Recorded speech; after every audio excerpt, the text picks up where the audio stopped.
When Chief Executive Celeste Worthington snapped her fingers to summon the waiter, the entire dining room felt her voice turn cold as steel. She mocked his worn vest, deliberately spilled the wine across his sleeve, and smiled as she said the words that would follow her for the rest of her career. Nolan Pierce did not lower his head. He set down the check folder, untied his apron, and calmly asked whether she still wanted to sign the deal in the morning. Celeste laughed out loud, certain she had crushed a nobody, until her own lawyer rushed toward the table, his face draining of color as he looked at the man she had just humiliated. The waiter she had ridiculed in front of a room full of executives was the only person on earth who could still cancel a deal worth $100 million. If you want to watch an arrogant woman pay for every insult she ever spoke, press subscribe now and follow this reversal all the way to the end. Nolan Pierce spent the last hour before his evening shift the way he spent almost every evening of his life, standing at a narrow kitchen counter cutting vegetables while his 15-year-old daughter did homework at the table behind him. Harper Pierce looked up from her algebra and asked, almost carelessly, whether he was finally going to quit the restaurant once the technology company sold. Nolan told her, without turning around, that he had not sold anything yet, and that the number attached to a deal mattered far less than whether the buyer would use the invention the right way. Harper rolled her eyes the way teenagers do, but there was warmth underneath it because she had grown up watching her father work two lives at once, without ever complaining about either one. 6 years earlier, after her mother died, Nolan had left his engineering career to something steadier and more forgiving of a single-parent schedule, waiting tables at night while he quietly rebuilt a piece of software during the day. That software, a supply chain verification platform called ClearRoute, had grown from a stubborn hobby into something several large companies were now desperate to license. He kissed the top of Harper's head, told her to finish her homework before her show, and left for his shift the same way he had left for hundreds of shifts before it, in the same gray coat, carrying the same quiet resolve. Outside, the evening air smelled faintly of rain that had not yet arrived, and Nolan walked the 6 blocks to the restaurant the way he always did, cutting through the alley behind the bakery where the ovens still radiated warmth long after closing. He thought, as he often did on these walks, about the years right after his wife's death, when the apartment had felt too large and too silent, and when the only thing that made sense some nights was the mechanical rhythm of setting tables and clearing plates. There had been a strange mercy in that work, a kind of discipline that asked nothing of his grief except that he show up and do it well.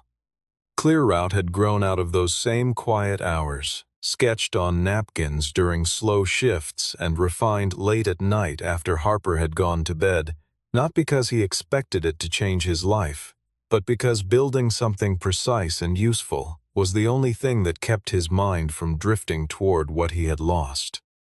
By the time investors and executives began calling, the software had already done its real job, which was carrying him and his daughter through the hardest years either of them would ever face. At Alder and Ash, the upscale restaurant where Nolan had worked for nearly a decade, the staff treated him less like a senior waiter and more like the person who held the whole floor together. He took the difficult tables nobody else wanted, defended the newest hires when guests grew unreasonable, and never once acted as though carrying plates was beneath him, because he had never believed it was. Mara Ellis, the restaurant's owner and a close friend of Nolan's late wife, pulled him aside that evening to warn him that a large party from Worthington Global had just been added to the reservation list. The employee normally assigned to that section had called in sick, which meant Nolan would be the one standing at their table all night. When he glanced down the list and saw the name Celeste Worthington printed beside the reservation, something in his chest tightened, because that was the very executive scheduled to sign the ClearRoute licensing agreement the following morning. He said nothing to Mara about the coincidence. He had insisted from the beginning of the negotiation that his identity stay private until the final signing, precisely so that no one at the table would treat him differently before the ink was dry. Just before the party arrived, his lawyer, Owen Barrett, sent a short message confirming that the Worthington board had approved the full $100 million, and that only Nolan's signature stood between the company and the largest licensing deal of its history. Nolan slid the phone back into his pocket, straightened his vest, and looked up as the restaurant's front doors opened to admit Celeste Worthington and the small crowd of executives trailing behind her. The dining room had already settled into its evening rhythm, candlelight flickering low over white tablecloths, the soft clink of silverware threading beneath a murmur of conversation. Nolan had worked enough nights like this one to read a room before it ever spoke to him, and something about the energy trailing in behind Celeste's group felt different, sharper, the kind of tension that arrived in a room the way weather arrived before a storm. He told himself it did not matter. Tomorrow morning he would sit across a conference table as an equal, but tonight he was simply the man assigned to Table 9, and there was a strange comfort in that simplicity, a chance to observe the woman who would soon hold his life's work in her hands before she ever knew his name. Celeste walked into the dining room as though the building itself belonged to her, and in some sense, within the small universe of that city, it nearly did. She complained about the table before she had even sat down, criticized the lighting, and demanded the temperature be adjusted, even though every request had already been quietly met before her arrival.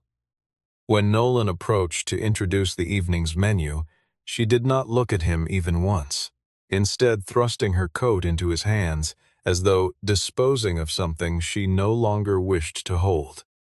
She ordered a wine that was not on the list, and when Nolan gently explained that the specific bottle had already been reserved for a private event elsewhere in the building, she informed him, loudly enough for the surrounding tables to hear, that a waiter did not have the authority to tell a paying customer no.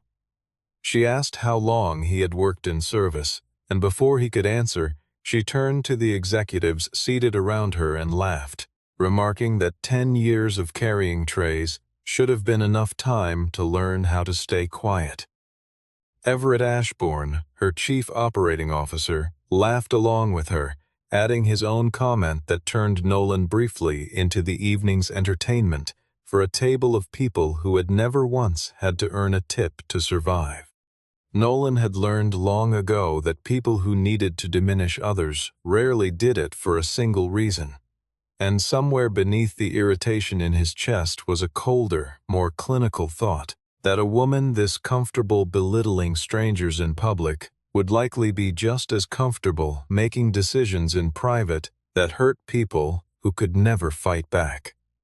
He filed the thought away and kept his expression neutral, refilling water glasses and clearing plates with the same steady rhythm he had used on 1,000 other nights, refusing to give her the satisfaction of seeing anything land.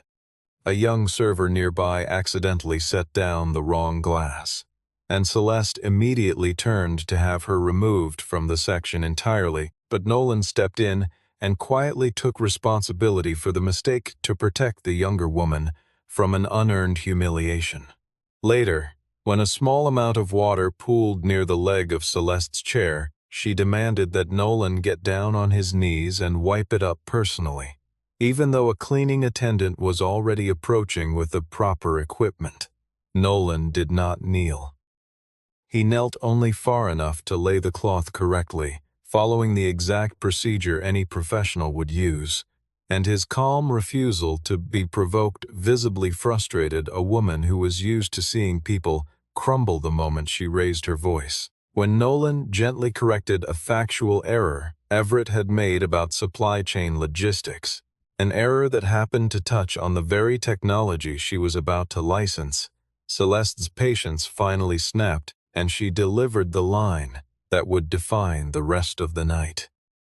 "Stay in your place, waiter," she said, loudly enough for the whole section to hear. "People like you serve the table. People like me make the deals." Nolan looked directly at her, unbothered, and asked whether she was still certain she wanted to sign the agreement in the morning. Celeste laughed, assuming the strange little waiter was simply trying to sound important in front of people who mattered. She did not stop there. Over the next 20 minutes, Celeste called him a failed middle-aged man who likely survived on tips because he lacked the talent for anything more meaningful, and added, almost as an aside to her table, that men like him usually resented wealthy people simply because they could never become one. When Nolan brought the entrees, she changed her order 3 separate times and then complained to the floor manager that the service that evening had been unacceptable, conveniently leaving out her own contradictions. At one point, she placed a folded bill on the table but kept a single finger pressed on top of it, telling Nolan he could only take it if he apologized for speaking above his station earlier in the evening. Nolan slid the bill back toward her and told her, evenly, that respect was not something purchased with a tip. The response enraged her. She demanded that Mara fire him on the spot and threatened that Worthington's considerable business, along with every partner company connected to it, would never book another table at Alder and Ash again. Mara refused, calmly telling Celeste that Nolan had done nothing wrong all evening, which only turned Celeste's attention toward the restaurant itself, which she dismissed as a small operation surviving purely on the goodwill of clients exactly like her. It was at the height of that tension that Owen Barrett walked through the front doors alongside Claire Whitmore, Worthington's general counsel, both of them arriving to finalize the last details before the following morning's signing. Owen spotted Nolan standing with a tray in hand while Celeste continued demanding an apology, and something in his expression shifted immediately from confusion into alarm. Celeste, still unaware of who stood in front of her, pointed at Nolan and instructed the restaurant staff to remove the waiter from the room before she discussed anything involving $100 million. Owen did not look at Mara. He turned directly to Celeste instead and said the sentence that would end her evening. "Mrs. Worthington," he told her, "the man you just asked to be removed is Nolan Pierce." The smile drained from Celeste's face almost instantly. For several seconds, Celeste seemed unable to attach any meaning to the name at all. Owen explained, patiently but without softening it, that Nolan Pierce was the founder of Pierce Harbor Technologies, the sole owner of ClearRoute, and the only person alive with the authority to sign the exclusive licensing agreement scheduled for the following day. Claire opened the folder she was carrying, compared the identification photo inside it against the man standing in front of her, and felt the color leave her own face as she understood exactly what had just happened. Celeste insisted this had to be some kind of elaborate setup, but Nolan calmly explained that he had worked at Alder and Ash for years before ClearRoute was worth anything at all, and that he had not staged tonight to test anyone's character. He untied his apron and set it aside, though his posture and tone did not change at all, and told her that what troubled him was not a single cruel sentence, but the belief underneath it, the belief that status entitled her to humiliate anyone she wished. Celeste's expression shifted instantly from contempt into negotiation. She offered to raise the total deal by an additional $5 million, proposed a private settlement paid directly to Nolan, suggested firing Everett publicly to defuse the situation, and floated turning the entire evening into a light-hearted misunderstanding for the cameras. Nolan declined every offer without hesitation. When Celeste warned him that he would never receive an offer this generous again in his life, Nolan turned instead to Owen and asked him to send the formal notice that Pierce Harbor Technologies was withdrawing entirely from negotiations with Worthington Global. The deal, worth $100 million, collapsed before a single signature had ever touched the final page. Only hours earlier, Celeste had told him to know his place. Now she stood waiting on a decision made by the very waiter she had tried to humiliate in front of a room full of strangers. Before she left the restaurant, she leaned close to Nolan and told him, in a low voice meant only for him, that he had just made the most expensive mistake of his life, and that she would make certain no one else ever wanted to buy his technology again. Nolan understood, watching her walk out into the night, that the real fight had only just begun. By morning, Worthington's communications team had already released a statement describing an inexperienced inventor who had abruptly withdrawn from negotiations in order to demand more money. Nolan's name appeared across several business publications within hours, most of the coverage emphasizing that he worked as a waiter, implying that ClearRoute was little more than an amateur project whose value had been wildly exaggerated. Celeste never mentioned what had happened inside the restaurant. Instead, she claimed publicly that Worthington had fulfilled every obligation in good faith and was now considering legal action against Nolan for negotiating in bad faith. Everett personally reached out to several of Pierce Harbor's smaller investors, warning them that Nolan had just thrown away their only realistic chance to see a return on their money. A handful of ClearRoute's own engineers grew visibly anxious, having spent years building toward the promise that their work would finally reach a global scale through this single deal. Alder and Ash was hit almost as quickly. A wave of coordinated one-star reviews appeared online within a single afternoon, and several corporate clients canceled standing reservations after receiving calls from people connected to Worthington's network. Mara now faced the very real possibility of losing the restaurant that had taken her more than a decade to build, simply because she had refused to fire an employee who had done nothing wrong. Nolan watched the toll of it settle into Mara's face over the following days. The tightness around her eyes, the way she began arriving earlier and leaving later, as though sheer effort could hold back a storm that had nothing to do with the quality of her food or the warmth of her staff. He remembered her at his wife's funeral all those years ago, standing quietly in the back of the church, and later showing up at his apartment with meals he had not asked for and did not have the strength to refuse. She had never once treated his grief as an inconvenience, and now he found himself unable to shake the fear that his own stubbornness might cost her everything she had built. Harper noticed the shift in her father, too, the long silences at dinner, the way he read his phone with a stillness that used to belong only to hospital waiting rooms. She did not ask him to give in. She only asked, quietly, whether what he was fighting for was worth what it was costing the people around him, and Nolan found he did not have an easy answer. Nolan began to feel the full weight of what his decision was costing the people around him, people who had never asked to be part of this fight in the first place. Lydia Sterling, the chairwoman of Worthington's board, requested a meeting with Nolan directly, arguing that canceling a deal of this magnitude over what she assumed was a personal disagreement reflected poorly on his professionalism. Nolan chose not to reveal every detail of what had happened that night. He only asked to review the full implementation plan Worthington had submitted for ClearRoute during due diligence, a document he had never actually been shown in full. While reviewing the file with Owen late that night, they discovered an appendix that had never been forwarded to Nolan at any point during negotiations. Buried inside it was Worthington's true plan for the technology, a projection to eliminate more than 3,000 jobs within 6 months of full implementation.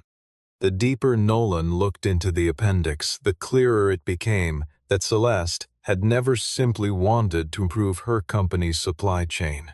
Her actual plan involved automatically locking the accounts of smaller suppliers the moment any data discrepancy appeared, regardless of whether the fault lay with them at all. It involved shifting legal liability onto the weakest partners in the chain, replacing thousands of human inspectors with an algorithm that had never been properly tested at that scale. and quietly using ClearRoute to bury evidence of violations that had occurred long before the technology was ever deployed. Worse, Nolan discovered that Worthington intended to present the entire platform to the public as something the company had developed internally, erasing his name from the invention altogether. The protective clauses Nolan had specifically requested during negotiation, clauses meant to shield employees and small suppliers from exactly this kind of harm, had been quietly stripped from the version presented to the board. Celeste had known about the removal and approved it anyway. Nolan understood now that if he had signed the agreement as originally written, ClearRoute could easily become a weapon turned against the very people he had built it to protect. Still, the evidence in his hands remained circumstantial, an internal planning document without Celeste's direct signature attached. He sat with that realization long after Owen had gone home, the office quiet except for the hum of the servers in the next room, a sound that had become as familiar to him as his own heartbeat over the years he had spent building this company from nothing.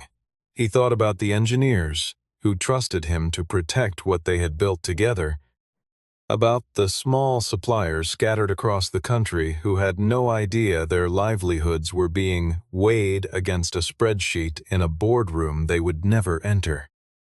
ClearRoute had always been meant as a tool of fairness, a way to catch fraud before it harmed the people least equipped to survive it, and the thought of it being twisted into an instrument of quiet cruelty settled in his chest like a stone.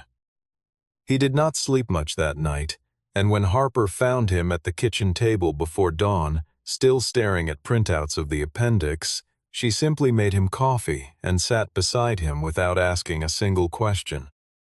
Lydia argued that workforce reduction plans were common in large corporations and continued pressing Nolan to return to the negotiating table regardless. Celeste sent one final offer soon after, promising to restore the full $100 million and add an extra $10 million if Nolan agreed to publicly state that the incident at the restaurant had nothing to do with his decision to withdraw. Nolan refused to sell his silence for any amount of money. Two of Pierce Harbor's investors withdrew their funding shortly afterward, leaving the company with barely enough capital to keep operating for 2 more months. Nolan risked losing ClearRoute entirely, Mara risked losing her restaurant, and the small team of engineers who had trusted him for years now faced the very real possibility of losing their jobs as well. Late one night, Claire Whitmore called Owen directly, her voice careful and quiet. "Celeste is not simply trying to destroy Nolan," she told him. "She is trying to take ClearRoute without ever paying for it." Claire revealed that Everett had quietly hired a former contractor who had briefly worked with Pierce Harbor years earlier.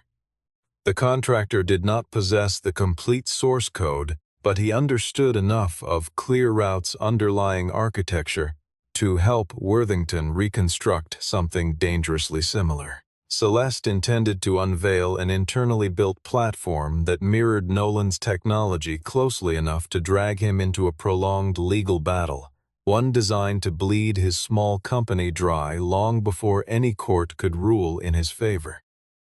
Claire was not yet willing to testify openly, fearing it would end her own career, but she offered Owen enough of a trail for Nolan's team to investigate quietly on their own.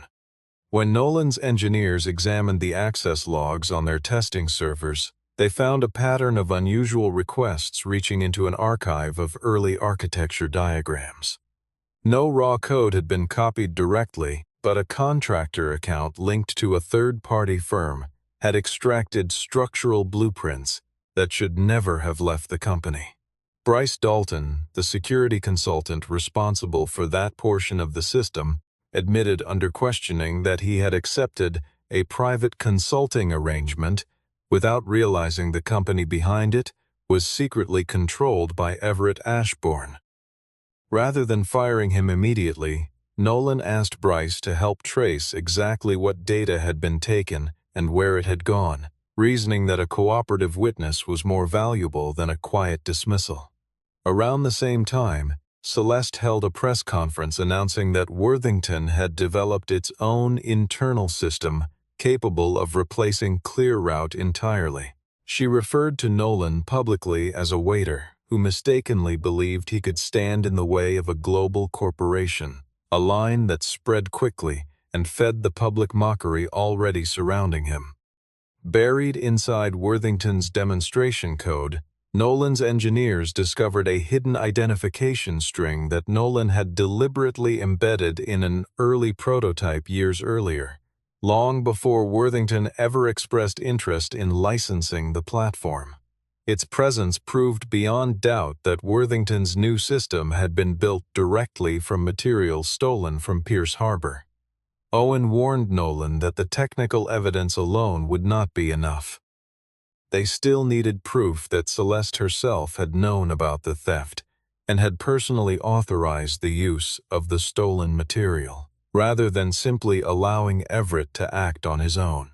Celeste requested a reconciliation meeting at Alder and Ash, deliberately choosing the same restaurant where she had humiliated Nolan weeks earlier, hoping the setting alone would pull him back into the posture of a man serving her table.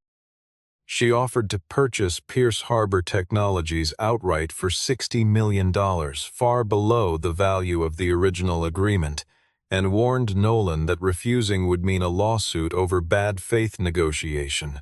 The public release of Worthington's competing platform, continued pressure on Alder and Ash, and a permanent reputation among investors as a waiter with an ego too large for his own good. On Owen's legal advice, Nolan recorded the conversation, though Celeste was careful enough to avoid any direct admission, speaking instead in vague implications that gave her deniability. The dining room felt smaller than Nolan remembered, though nothing about it had actually changed. The same low candlelight, the same white tablecloths, the same quiet clatter of silverware drifting from the tables around them. He noticed Celeste watching him carefully as he sat down, studying his face for some flicker of discomfort at being back in the room where she had once tried to break him, and he made certain his expression gave her nothing to work with. Everett approached Nolan privately not long afterward, pretending to have grown disillusioned with Celeste and offering internal emails in exchange for money and a guarantee of legal immunity. Sensing a trap, Nolan insisted that any further exchange happen strictly through legal counsel rather than in private. The following day, Worthington released a heavily edited surveillance clip designed to make it appear as though Nolan had attempted to bribe Everett into manufacturing false evidence against the company. Lydia Sterling, shaken by the footage, sided firmly with Celeste and began preparing the board to authorize a full lawsuit against Pierce Harbor Technologies.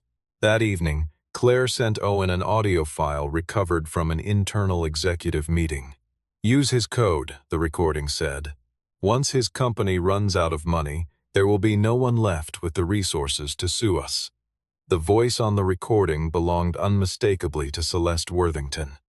The morning of the board meeting arrived gray and overcast, the kind of light that made the glass tower housing Worthington's headquarters look almost colorless from the street below. Nolan stood outside for a moment before going in, remembering how many times he had walked past buildings exactly like this one, delivering food to executives who never once looked up from their phones to thank him. He was not nervous in the way people expected him to be. He simply understood that everything he had built, and everyone counting on him, now rested on the next hour, and he intended to walk into that room the same way he walked onto the restaurant floor every night, calm, prepared, and unwilling to be rattled by anyone who mistook quiet for weakness. Lydia convened a special session of the board to determine whether Worthington would formally sue Pierce Harbor Technologies, and Celeste arrived at the meeting fully confident, convinced Nolan had already been backed into a corner with no way out. When Nolan walked into the boardroom in a simple, unremarkable suit, Celeste could not resist one final jab, informing him that this was a board meeting, not a place to summon a waiter. Nolan answered evenly that he understood exactly what kind of meeting it was, but that this time she was the one waiting on someone else's decision. Owen presented the evidence methodically, layer by layer, beginning with the internal plan to eliminate 3,000 jobs, followed by proof that the supplier protection clauses had been deliberately stripped from the board's version of the contract. He continued with the hidden code fragment, proving Worthington's new platform had been built from stolen architecture. Full surveillance footage showing that Everett had approached Nolan rather than the reverse. The recording of Celeste ordering the use of stolen code. And finally, records showing that the coordinated attack on Alder and Ash's reputation had originated from Worthington's own communications firm. Celeste insisted the recording had been altered and tried to shift the blame entirely onto Everett, but Everett, sensing his own position collapsing, immediately countered that every action he had taken had been carried out under Celeste's direct instruction. Claire Whitmore stepped forward at that moment and confirmed that she had preserved the original unedited recording on the company's own legal servers, removing any possibility that the evidence could be dismissed as fabricated. Despite the overwhelming weight of what had just been presented, several board members remained hesitant, worried that losing access to ClearRoute entirely would cost the company hundreds of millions of dollars in the long run, and a few even suggested keeping Celeste in place until a suitable replacement technology could be found. Nolan let the silence settle for a moment before informing the room that the opportunity to acquire ClearRoute no longer existed at all. He had already signed a different agreement earlier that same morning. Nolan explained that Pierce Harbor Technologies had reached an agreement with the Hartwell Cooperative, a network of transportation and distribution companies jointly owned by dozens of smaller businesses across several states. The new agreement was worth $112 million, but more importantly to Nolan, it preserved every condition he had always intended to protect: no mass layoffs during the first 2 years, a dedicated retraining fund for displaced workers, a firm restriction against using the algorithm to automatically assign blame to suppliers, an ongoing audit right retained by Pierce Harbor over how the data was used, equity shares granted to the engineers who had built the platform from the beginning, and a formal appeals process for any small supplier flagged by the system in error. Nolan had not chosen Hartwell simply because the number was slightly higher.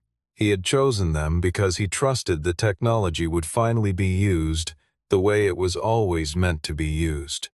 The announcement sent Worthington's international expansion plans into freefall, and the company lost not only the $100 million agreement, but a critical competitive advantage that now belonged to a rival network instead.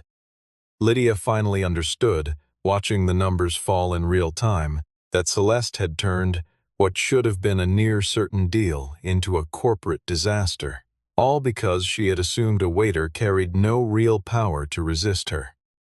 Celeste tried one last time to preserve her dignity, telling the room that Nolan was nothing more than a lucky waiter who had happened to sell a good idea at the right moment. Nolan looked at her calmly and told her that she still believed his profession was an insult, and that this belief was exactly why she would never fully understand how she had lost this deal in the first place.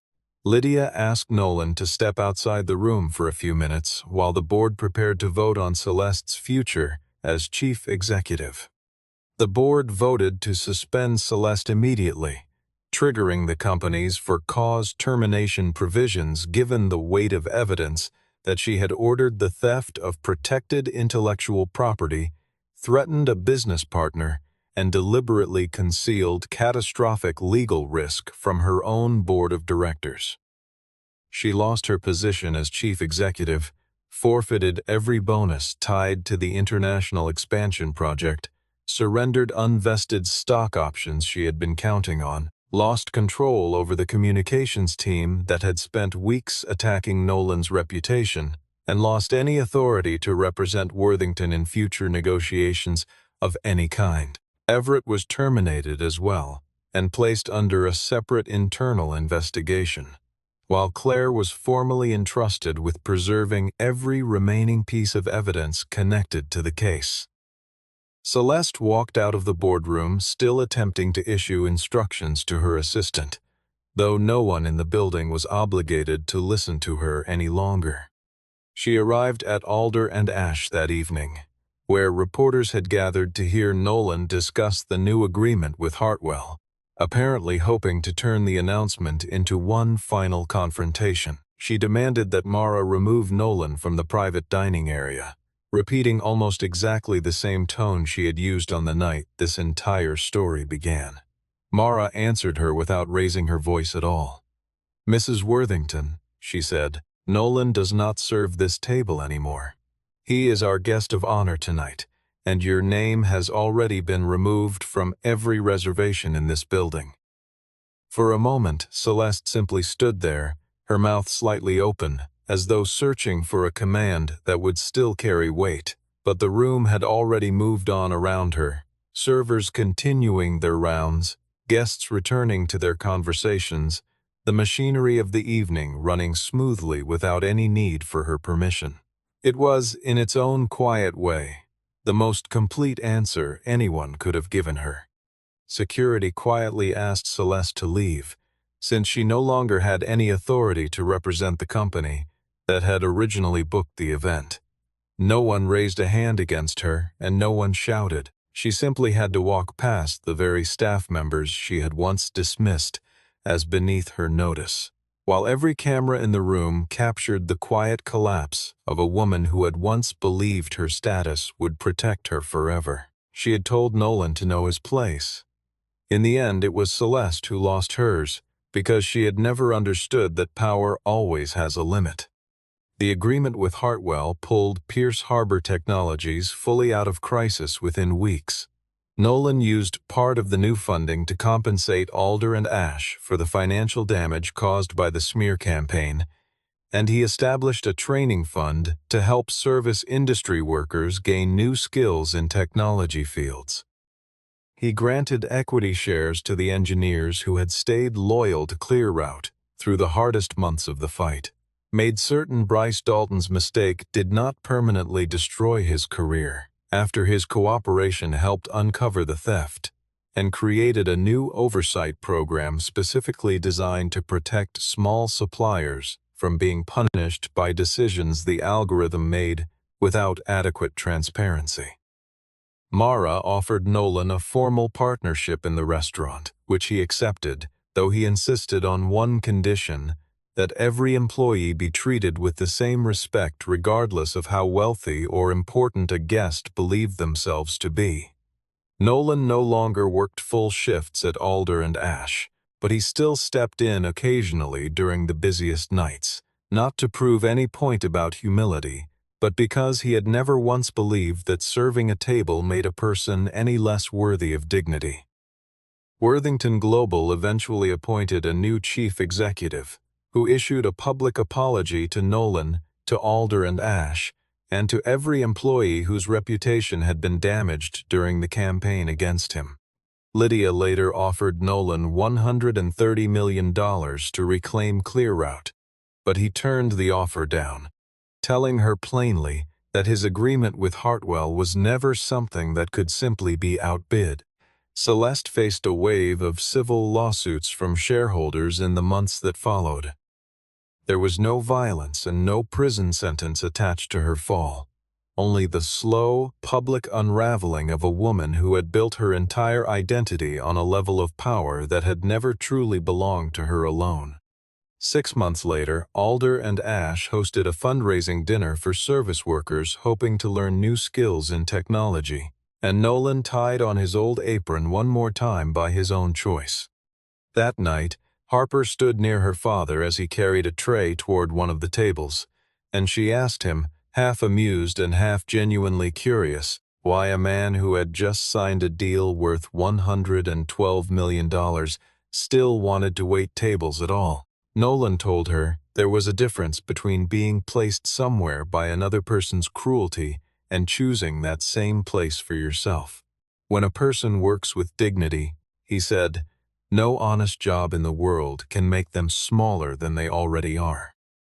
A new guest at the far end of the room, unaware of who Nolan was, snapped his fingers impatiently to get his attention, and for a moment the whole table seemed to hold its breath. Before Mara could say a word, the man noticed every eye in the room turning toward him and quietly apologized for his tone. Nolan did not make an example of him. He simply accepted the request with the same calm courtesy he offered everyone, and continued his work without another thought.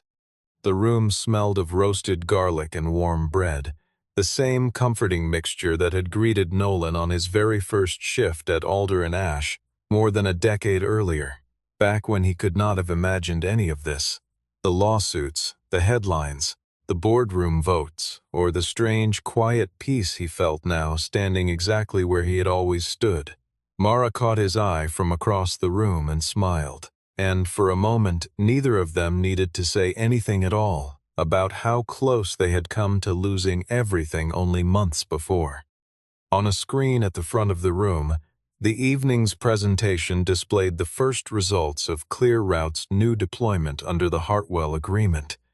A sharp decline in supply chain fraud across the network, no mass layoffs anywhere in the system, hundreds of workers already retrained for new roles, and a functioning appeals process protecting small suppliers who had once had no voice at all. Watching the numbers scroll past, Harper finally understood that her father's victory had never really been about watching a chief executive lose her job. It was about the fact that Nolan could have taken the full $100 million and said nothing at all. Yet he chose instead to protect the people who had no power to protect themselves. Celeste had once believed that a waiter belonged in a fixed place, one assigned to him by people wealthier and more powerful than himself. Nolan proved, in the end, that a person's place is never written on a name tag, a uniform, or the balance of a bank account. It is decided, always, by how a person treats someone else the moment they believe that person has nothing left to offer them in return. Later that night, after the last guests had gone, and the candles had burned low along the emptied tables, Nolan untied his apron for what would be the final time that evening and hung it carefully on the hook by the kitchen door, the same hook it had hung on for more than a decade. Harper waited for him near the front entrance, scrolling idly through nothing in particular on her phone, and when he joined her, she slipped her arm through his the way she had done as a much smaller child walking home from school. Neither of them spoke much on the walk back, the city quiet around them, streetlights humming faintly overhead, but the silence carried none of the weight it had during those hardest months of the fight. Nolan thought, as he often did on nights like this, about how strange it was that the same hands that once wrote code capable of moving $100 million were the same hands that had spent years balancing trays and pouring coffee for strangers who never once wondered who he really was. He decided, walking beside his daughter under a sky just beginning to clear after the earlier rain, that he would not have traded either version of himself for the other, because both had taught him the same simple lesson in the end, that dignity was never something other people could hand to him or take away, only something he carried with him into every room he ever walked into.